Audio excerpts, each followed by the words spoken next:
बिस्कोहर की माटी। रचनाकार विश्वनाथ त्रिपाठी। पूरब टोले के पोखर में कमल फूलते। भोज में हिंदुओं के यहाँ भोजन कमल पत्र पर परोसा जाता। कमल पत्र को पुरैन कहते, कमल के नाल को भसीण कहते। आसपास कोई बड़ा कमल तालाब था, लेवडी का ताल। अकाल पड़ने पर लोग उसमें से भसीण यानी कमल ककड़ी खोदकर बड़े बड़े खांचों में सर पर लादकर खाने के लिए ले जाते। कमल ककड़ी को सामान्यतः अभी भी गांव में नहीं खाया जाता। कमल का बीज कमल गट्टा जरूर खाया जाता है। कमल से कहीं ज्यादा बहार कोइयां की थी। कोइयां वही जल पुष्प है जिसे कुमुद कहते हैं। इसे कोका बेली भी कहते हैं। शरद में जहां भी गड्ढा और उसमें पानी होता है, कोइयां फूल उठती हैं। रेलवे लाइन के दोनों ओर प्रायः गड्ढों में पानी भरा रहता है। आप उधर भारत में इसे प्रायः सर्वत्र पाएंगे। बिस्नाथ बहुत दिनों समझते थे कि कोइयां सिर्फ हमारे यहां का फूल है। एक बार वैष्णो देवी दर्शनार्थ गए। देखा यह पंजाब में भी रेलवे लाइन के दोनों तरफ खिला था। अनवरत निरंतर शरद की चांदनी में सरोवरों में चांदनी का प्रतिबिंब और खिली हुई कोइयां की पत्तियां एक हो जाती हैं। इसकी गंध को जो पसंद करता है वही जानता है कि वह क्या है। इन्हीं दिनों तालाबों में सिंघाड़ा आता है। सिंघाड़े के भी फूल होते हैं, उजले, और उनमें गंध भी होती है। बिस्नाथ को सिंघाड़े के फूलों से भरे हुए तालाब से गंध में एक साथ एक हल्की सी आवाज भी सुनाई देती थी। वे घूम घूम कर तालाबों से आती हुई वह गंध मिश्रित आवाज सुनते। सिंघाड़ा जब बतिया छोटा दूधिया होता है तब उसमें वह गंध भी होती है। और शरद में ही हर सिंगार फूलता है। पितरपक्ष यानी पितृपक्ष में मालिनदाई घर के दरवाजे पर हर सिंगार की राशि रख जाती थी तो खड़ी बोली हुई। गांव की बोली में कुरई जात रही। बहुत ढेर सारे फूल मानो इकट्ठे ही अनायास उनसे गिर पड़ते थे। कुरई देना है तो सकर्मक, लेकिन सहजता अकर्मक की है। गांव में ज्ञात अज्ञात वनस्पतियों, जल के विविध रूपों और मिट्टी के अनेक वर्णों आकारों का एक ऐसा समस्त वातावरण था जो सजीव था। बिस्नाथ आदि बच्चे उसे छूते, पहचानते, उससे बतियाते थे। सभी चीजें प्रत्येक चीज में थीं और प्रत्येक सब में। आकाश भी अपने गांव का ही एक टोला लगता। चंदा मामा थे। उसमें एक बुढ़िया थी जो बच्चों की दादी की सहेली थी। माँ आंचल में छिपाकर दूध पिलाती थी। बच्चे का माँ का दूध पीना सिर्फ दूध पीना नहीं, माँ से बच्चे के सारे संबंधों का जीवन चरित होता है। बच्चा सुबुकता है, रोता है, माँ को मारता है, माँ भी कभी कभी मारती है। बच्चा चिपटा रहता है, माँ चिपटाए रहती है। बच्चा माँ के पेट का स्पर्श, गंध भोगता रहता है, पेट में अपनी जगह जैसे ढूंढता रहता है। बिस्नाथ ने एक बार जोर से काट लिया। माँ ने जोर से थप्पड़ मारा, फिर पास में बैठी नाउन से कहा, दांत निकाले है, टीसत है। बच्चे दांत निकालते हैं तब हर चीज को दांत से यों ही काटते हैं, वही टीसना है। चांदनी रात में खटिया पर लेटी माँ बच्चे को दूध पिला रही है। बच्चा दूध ही नहीं, चांदनी भी पी रहा है। चांदनी भी माँ जैसी ही पुलक स्नेह ममता दे रही है।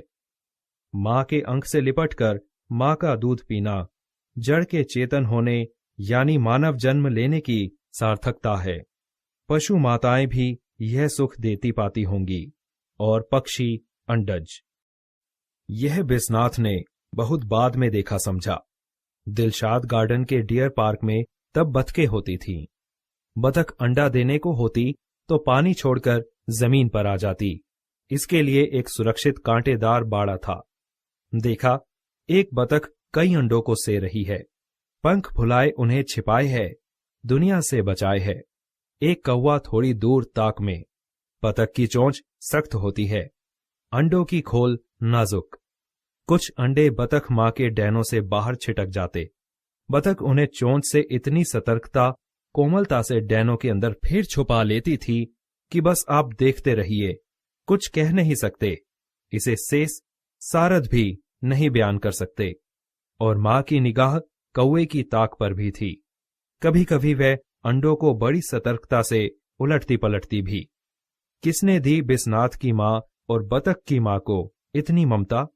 जैसे पानी बहता है, हवा चलती है, वैसे ही मां में बच्चे की ममता प्रकृति में ही सब कुछ है। जड़ चेतन में रूपांतरित होकर क्या क्या अंतर्बाह्य गढ़ता है, लीलाचारी होता है। गुरवर हजारी प्रसाद द्विवेदी प्रायः कहते हैं, क्या यह सब बिना किसी प्रयोजन के है, बिना किसी उद्देश्य के है? होगा कोई महान निहित उद्देश्य, प्रयोजन। लेकिन अभी तो बुश ब्लेयर ने इराक फतेह किया है। कहां मां का बच्चे को दूध पिलाना, कहां बतख का अंडा सेना। बिस्नाथ पर अत्याचार हो गया। जब वह दूध पीने वाले ही थे कि छोटा भाई आ गया। बिस्नाथ दूध कटहा हो गए, उनका दूध कट गया। मां के दूध पर छोटे भाई का कब्जा हो गया। छोटा भाई हुमक हुमक कर अम्मा का दूध पीता और बिस्नाथ गाय का बेस्वाद दूध। कसेरिन दाई पड़ोस में रहती थीं। बिस्नाथ को उन्होंने ही पाला पोसा। सुई की डोरी से बनी हुई कथरी सुजनी कहलाती है। साफ सफाक सुजनी पर कसेरिन दाई के साथ लेटे 3 बरस के बिस्नाथ चांद को देखते रहते। लगता है उसे हाथ से छू रहे हैं, उसे खा रहे हैं, उससे बातें कर रहे हैं। वह धुक धुक करके चलता रहता, बादल में छिप जाता, फिर उसमें से निकल आता। इमली के छतनार पेड़ के अंतरालों से छनकर चांदनी के कितने टुकड़े बिखरते। शीशम की फुनगी को चांदनी कैसे चूमती। फूलों की बात हो रही थी, कमल, कोइयां, हर सिंगार की। लेकिन ये तो फूल है और फूल कहे जाते हैं। ऐसे कितने फूल थे जिनकी चर्चा फूलों के रूप में नहीं होती, और हैं वे असली फूल। तोरी, लौकी, भिंडी, भटकटैया, इमली, अमरूद, कदम्ब, बैंगन, कोहड़ा यानी काशीफल, शरीफा, आम के बोर, कटहल, बेल, बेला चमेली जूही वाला बेला नहीं, अरहर, उड़द, चना, मसूर, मटर के फूल, सेमल के फूल। कदम यानी कदम्ब के फूलों से पेड़ लदबदा जाता। कृष्ण जी उसी पर झूलते थे। झूला पड़ा कदम की डाली, नंदक नंद कदम्बक तरुतर। क्या कदम्ब और भी देशों में होता है?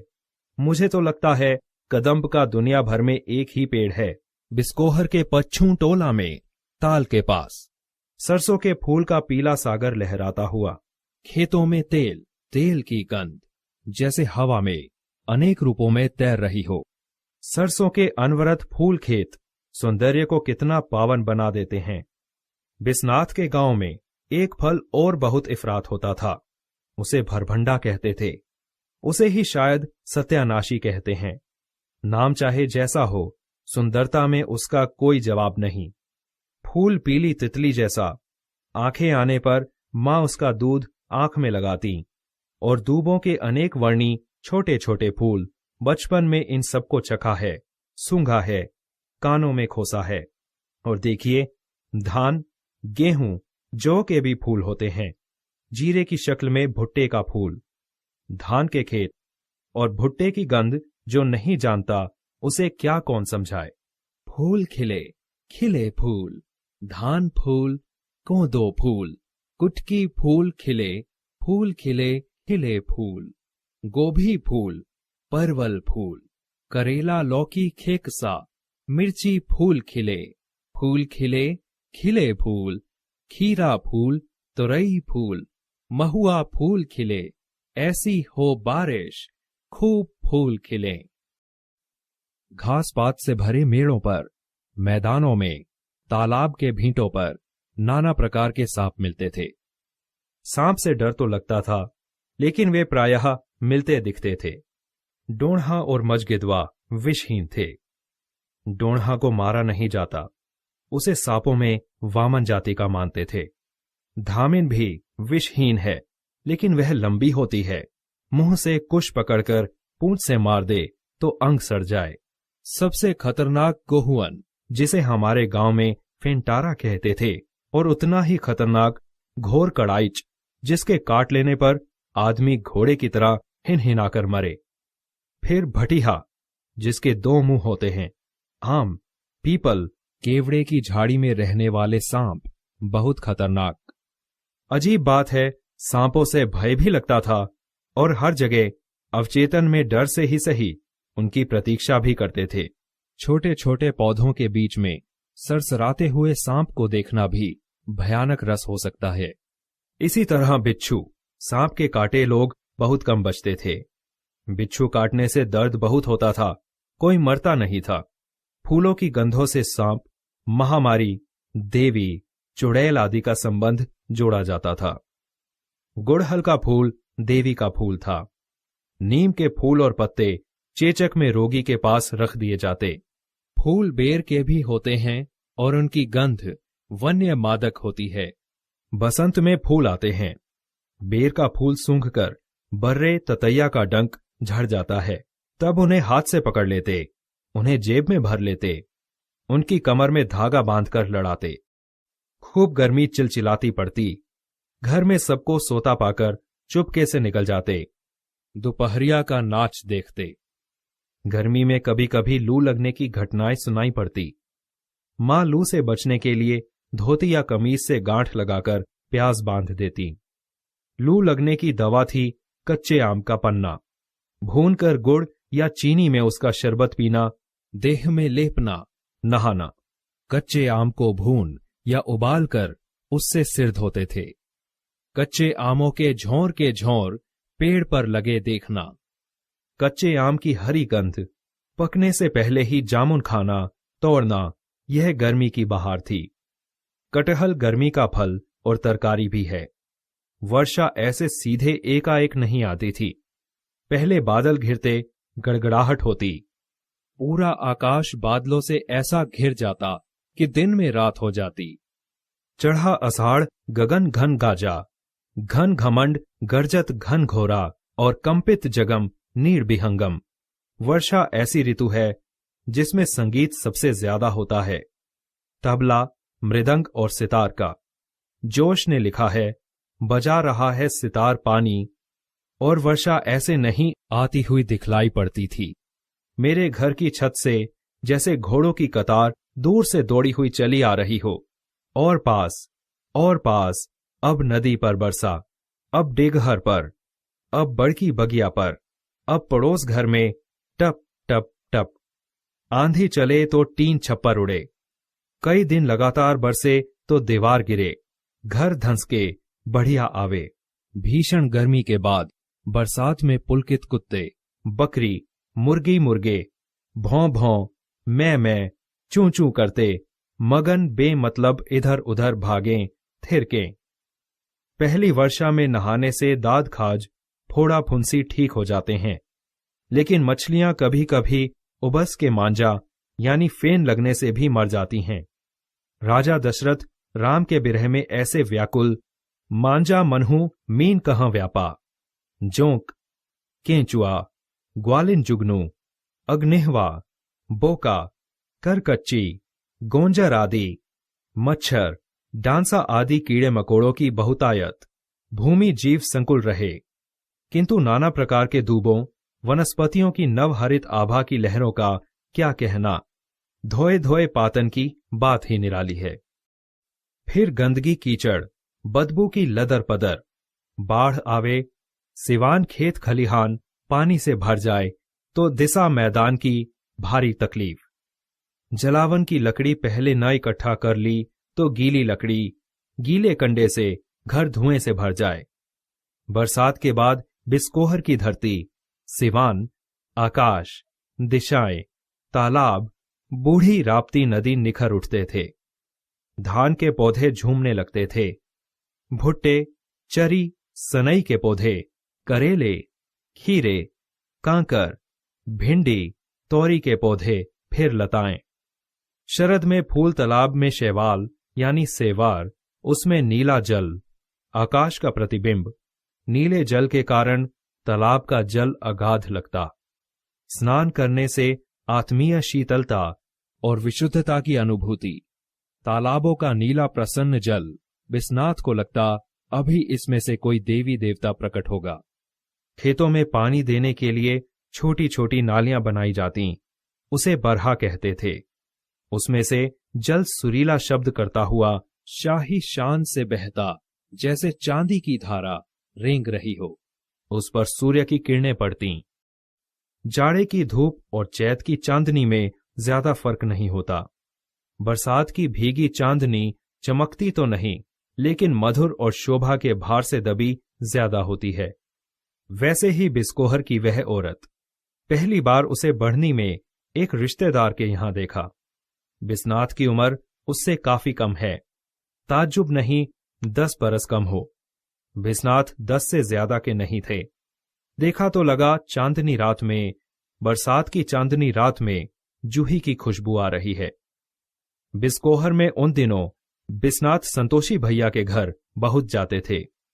उनके आंगन में जूही लगी थी, उसकी खुशबू प्राणों में बसी रहती थी। यों भी चांदनी में सफेद फूल ऐसे लगते हैं मानो पेड़ों, लताओं पर चांदनी ही फूल के रूप में दिखाई पड़ रही हो। चांदनी भी प्रकृति, फूल भी प्रकृति और खुशबू भी प्रकृति। वह औरत बिस्नाथ को औरत के रूप में नहीं, जूही की लता बन गई चांदनी के रूप में लगी, जिसके फूलों की खुशबू आ रही थी। प्रकृति सजीव नारी बन गई थी और बिस्नाथ उसमें आकाश, चांदनी, सुगंधी सब देख रहे थे। वह बहुत दूर की चीज इतने नजदीक आ गई थी। सौंदर्य क्या होता है, तदाकार परिणति क्या होती है, जीवन की सार्थकता क्या होती है, यह सब बाद में सुना, समझा, सीखा, सब उसी के संदर्भ में। वह नारी मिली भी, बिस्नाथ आजीवन उससे शर्माते रहे। उसकी शादी बिस्कोहर में ही हुई। कई बार मिलने के बाद, बहुत हिम्मत बांधने के बाद उस नारी से अपनी भावना व्यक्त करने के लिए कहा, जे तुम्हें पाई जाई ते जरूरे बोराई जाई। जो तुम्हें पा जाएगा वह जरूर ही पागल हो जाएगा। जाई देव बिस्नाथ बाबू, उनसे तो हमार कबो ठीक से भेंटो नहीं भाई। बिस्नाथ मान ही नहीं सकते कि बिस्कोहर से अच्छा कोई गांव हो सकता है और बिस्कोहर से ज्यादा सुंदर कहीं की औरत हो सकती है। बिस्नाथ को अपनी मां के पेट का रंग हल्दी मिलाकर बनाई गई पूड़ी का रंग लगता, गंध दूध की। पिता के कुर्ते को जरूर सूंघते, उसमें पसीने की बू बहुत अच्छी लगती। नारी शरीर से उन्हें बिस्कोहर की ही फसलों, वनस्पतियों की उत्कट गंध आती है। तालाब की चिकनी मिट्टी की गंध गेहूं, भुट्टा, खीरा की गंध या पुआल की होती है। फूले हुए नीम की गंध को नारी शरीर या श्रृंगार से कभी नहीं जोड़ सकते। वह गंध मादक, गंभीर और असीमित की ओर ले जाने वाली होती है। संगीत, गंध, बच्चे बिस्नाथ के लिए सबसे बड़े सेतु हैं काल, इतिहास को पार करने के। बड़े गुलाम अली खान साहब ने एक पहाड़ी ठुमरी गाई है, अब तो आओ साजन। सुने अकेले में या याद करें इस ठुमरी को तो रुलाई आती है, और वही औरत इसमें व्याकुल नजर आती है। अप्राप्ति की कितनी और कैसी प्राप्तियां होती हैं। वह सफेद रंग की साड़ी पहने रहती है, घने काले केश संवारे हुए है, आंखों में पता नहीं कैसी आर्द्र व्यथा है। वह सिर्फ इंतजार करती है। संगीत, नृत्य, मूर्ति, कविता, स्थापत्य, चित्रगरज की हर कला रूप के आस्वाद में वह मौजूद है। बिस्नाथ के लिए हर दुख सुख से जोड़ने की सेतु है। इस स्मृति के साथ मृत्यु का बोध अजीब तौर पर जुड़ा हुआ है।